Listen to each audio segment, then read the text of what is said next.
Okay, part 2. Ramona tried not to think of the half-overheard conversations of her parents after the girls had gone to bed. Grown-up talk that Ramona understood just enough to know her parents were concerned about their future. Ramona had deep, secret worries of her own.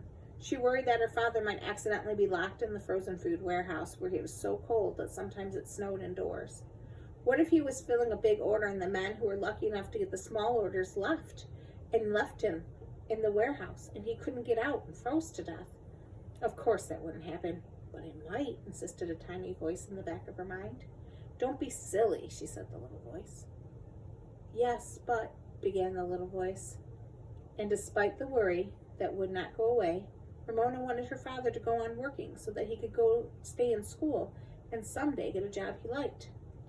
While Ramona worried, the house was silent, except for the sound of rain and the scratch of her father's pencil. The smoke log settled in the fireplace, sending up a few feeble sparks. The day grew darker. Ramona was beginning to feel hungry, but there was no comfortable bustling of cooking in the kitchen.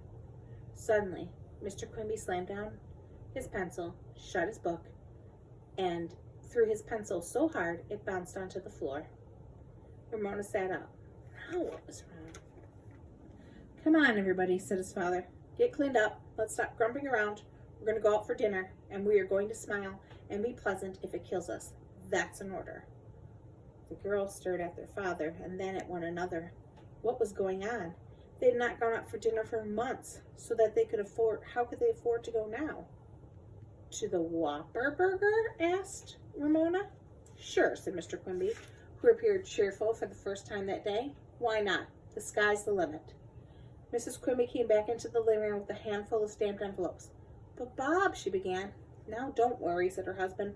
We'll manage. During Thanksgiving, I'll be putting in more hours in the warehouse and getting more overtime. There's no reason why we can't treat ourselves once in a while, and the Whopper Burger isn't exactly your 4-star gourmet restaurant. Ramona was afraid her mother might give a lecture on the evils of junk food, but she did not. Gloom and anger were forgotten. Clothes were changed, hair combed, Picky was shut in the basement, and the family was on its way in the old car with the new transmission that never balked backing out of the driveway again. Off the Quimby sped to the nearest Whopper Burger, where they discovered other families must have wanted to get out of the house on a rainy day, for the restaurant was crowded, and they had to wait for a table. There were enough chairs for the grown-ups and Beezus, but Ramona, who was the youngest and had the youngest legs, had to stand.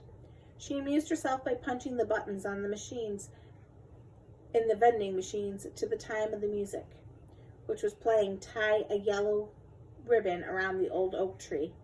She even danced a little to the music, and when the tune came to an end, she turned around and found herself face to face with an old man with a neatly trimmed gray hair and mustache that was turned up at the ends. He was dressed as if everything he wore,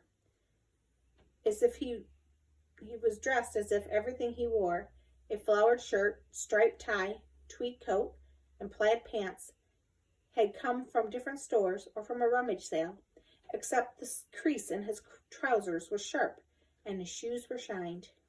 The old man, whose back was very straight, saluted Ramona as if she were a soldier and said, Well, young lady, have you been good to your mother?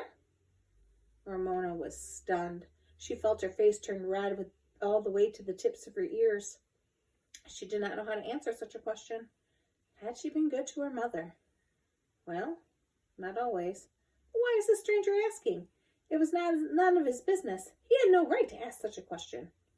Ramona looked at her parents for help and discovered they were waiting with amusement for her answer. So was the rest of the people who were waiting for tables. Ramona scowled at the man. She did not have to answer him if she did not want to.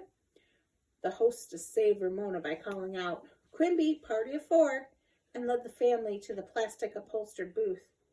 Why didn't you answer the man? Beezus was amused as everybody else. I'm not supposed to talk to strangers, Ramona's dignified answer. But Mother and Daddy are with us, Beezus pointed out rather meanly, Ramona thought. Remember, said Mr. Quimby, as he opened his menu, we are all going to smile and enjoy ourselves if it kills us. As Ramona picked up her menu, she was still seething inside. Maybe she hadn't always been good to her mother, but that man had no right to pry. When she discovered he was seated in a single booth across the table, she gave him an indignant look. which he answered back with a merry wink. So he had been teasing. Well, Ramona didn't like it.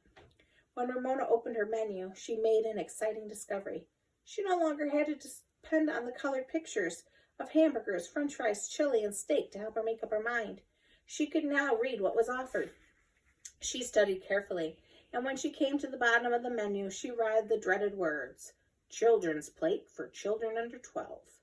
Then came across the list of choices. Fish sticks, chicken drumsticks, hot dogs. None of them, to Ramona, was a food for a treat. They were food for a school cafeteria. "Daddy, do I have to get something from the child's plate?" Ramona whispered. "Not if you don't want to." Her father's smile was understanding. Ramona ordered the smallest adult item on the menu. Whopper Burger was noted for its fast service, and in a few minutes the waitress sat down the Quimby's dinner. Hamburger and french fries for Ramona, a cheeseburger and french fries for Beezus and her mother, and hamburgers with chili for her father. Ramona bit into her hamburger. Bliss. Warm, juicy, tart with relish, juice dribbling down her chin. She noticed her mother start to say something and changed her mind. Ramona caught the dribble with a paper napkin before it reached her collar. The french fries, crisp on the outside, mealy on the inside, tasted better than anything Ramona had ever eaten. The family ate in companionable silence for a few moments until the edge was taken off their hunger. "A little change once in a while does make a difference," said Mrs. Quimby. "It does us all good. Especially after the way," Ramona stopped herself from finishing that with, "after the way Beezus acted this afternoon." Instead, she sat up straight and smiled. "Well, I wasn't the only one who..." Beezus also stopped mid-sentence and smiled. Their parents looked stern, but managed to smile. Suddenly, everyone relaxed and laughed. The old man, Ramona noticed, was eating steak. She wished her father could afford steak. As much as she enjoyed her hamburger, Ramona was unable to finish. It was too much. She was happy when her mother did not say somebody's eyes are bigger than her stomach. Her father, without commenting on the unfinished hamburger, included her in the orders of apple pie with hot cinnamon sauce and ice cream. Ramona ate what she could, but after watching the ice cream melt into the cinnamon sauce, she glanced over to the old man, who was having a serious conversation with the waitress. She seemed surprised and upset about something. The music, conversation of the other customers, and rattling of dishes made eavesdropping impossible. The waitress left. Ramona saw her speak to the manager, who listened and then nodded. For a moment, Ramona thought the man might not have enough money to pay for the steak he ate. Apparently he did, however, for after listening to what the waitress had said, he left a tip under the edge of his plate and picked up his check. To Ramona's embarrassment, he stood up and winked and saluted her again. Then he left. Ramona did not know what to make of him. She turned back to her family, whose smiles were now genuine rather than determined. The sight of them gave her courage to ask a question that had been nibbling on the back of her mind. "Daddy, you aren't going to be a college dropout, are you?" Mr. Quimby finished his mouthful of pie before he answered. "Nope." Ramona wanted to make sure. "And you won't ever be a checker and come home cross again?" "Well," said her father, "I can't promise I won't come home cross, but if I do, it won't be from standing at the cash register trying to remember 42 price changes in the produce section with a long line of customers all in a hurry while they wait to pay for their groceries." Ramona was reassured. When the waitress descended on the Quimbys to offer the grown-ups a second cup of coffee, Mr. Quimby said, "Check, please." The waitress looked embarrassed. "Well, she hesitated. "This has never happened before, but your meals have been paid for." Quimbys looked around in astonishment. "But who paid for them?" demanded Mr. Quimby. "A lonely gentleman who left a little while ago," answered the waitress. "He must have been the man who sat across the aisle," said Mrs. Quimby. "But why would he pay for our dinners? We've never seen him before in our lives." The waitress smiled. "Because he said you're such a nice family, and because he misses his own children and grandchildren." She dashed off with her pot of coffee, leaving the Quimbys in surprise, even shocked silence.